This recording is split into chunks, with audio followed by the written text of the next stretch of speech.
Hello folks, and welcome to Space, Time, and Einstein. I'm Bryan Roberts. In the last video, we talked about how special relativity is built out of just two postulates, the principle of relativity and the light postulate.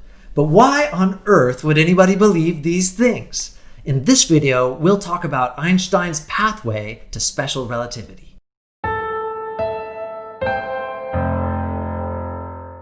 Einstein reports starting his work on special relativity at the age of just 16 in 1896. And a couple years later, he started on a massive 7-year journey to develop what is now the special theory of relativity. It was published in 1905 in a rather unassuming title. The paper was not called An Incredible New Theory of Space and Time. It was called On the Electrodynamics of Moving Bodies. It's in this article that Einstein formulates relativity in terms of these two principles. He formulates the principle of relativity, and he formulates the light postulate. Now, the principle of relativity is not actually so controversial. Even Galileo believed that it was true. The laws of physics are the same in every reference frame. It seems to be true every time we travel on a boat at constant speed in a straight line, that it's just hard to tell we're even moving.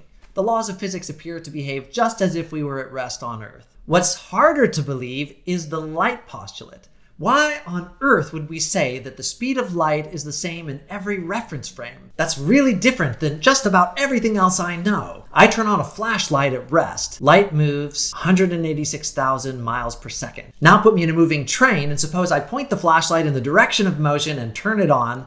The speed of light will again be 186,000 miles per second. It's the same in both reference frames. That's really strange. So why did Einstein say this? It's not automatic. Well, let's think about what else Einstein could have said. Einstein could have said that the speed of light depends on the speed of the emitting device, like the flashlight. How fast is that device going? That's what determines the speed of light. Or he could have said that there's a special reference frame and that the speed of light is always fixed in that reference frame to be, say, 186,000 miles per second. Einstein thought about both of these ideas extensively. The first one is called an emission theory, and the second one is called the ether theory of light. Now we know that Einstein extensively studied the emission theory and just couldn't make it work. But there's a simple little thought experiment that illustrates this, as pointed out by Professor John D. Norton. Einstein came up with this thought experiment when he was just 16 years old, and it's one of his most famous ideas, called the chasing the light beam experiment. We imagine Einstein chasing a light beam, and he says very clearly what he thought about that. He said, if I pursue a light beam with the velocity c, the velocity of light in a vacuum, I should observe such a beam of light as an electromagnetic field at rest, though spatially oscillating.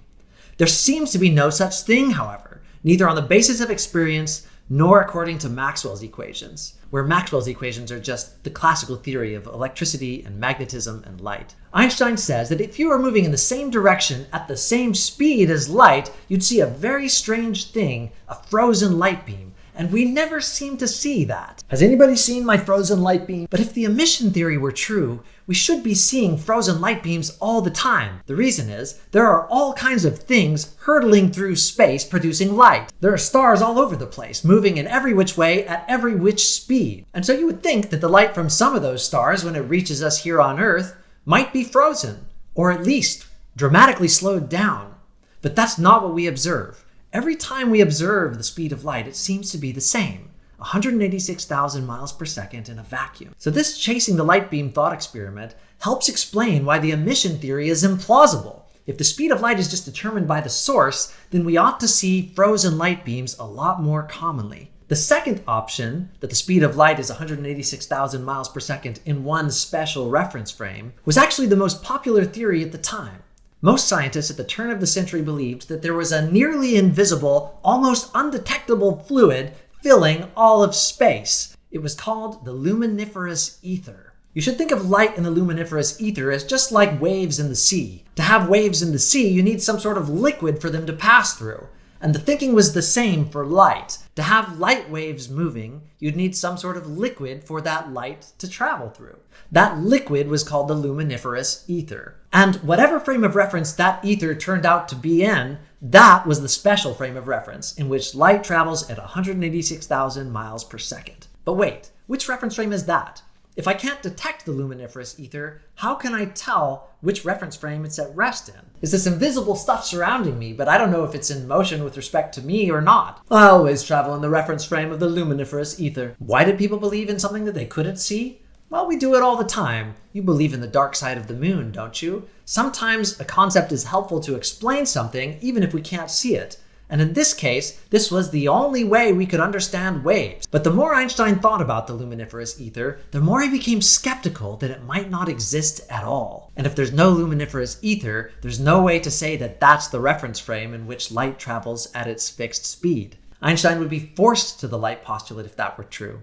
Of course, everybody was interested in this question, and a number of experiments were designed to try and test whether or not the luminiferous ether exists. One of the most famous ones is due to Michelson and Morley and found in just about every physics textbook, but it didn't seem to have much effect on Einstein. What made Einstein skeptical was another thought experiment. It's called the Magnet and the Conductor, and it appears in the first pages of his 1905 paper on special relativity. Imagine a conducting wire, just like the kind that bring electricity to your home, but formed in a loop.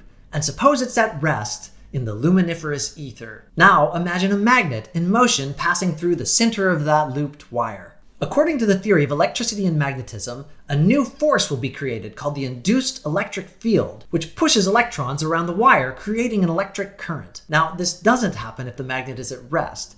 There's no induced electric field, and there are no electrons pushed along the wire. And you might think that you could use these devices to determine what the ether state of rest is. I'll somehow rig up a device which has electricity moving on this wire exactly if the magnet's in motion with respect to the ether. What Einstein realized is that it doesn't work. No matter how hard you try, you can't use a magnet and a conducting wire to determine the ether frame of rest. Here's a simple way to see this. Suppose the magnet is attached to the conductor so that they both move in the same way. When they're just sitting there, there's no motion and there's no electricity on the wire. But what happens when they start moving? As we've just seen, a moving magnet does create an induced electric field, a force that pushes the electrons along the wire. But another part of electricity and magnetism tells us that if we have a moving conductor through a magnetic field, it will produce a force in the opposite direction around the wire.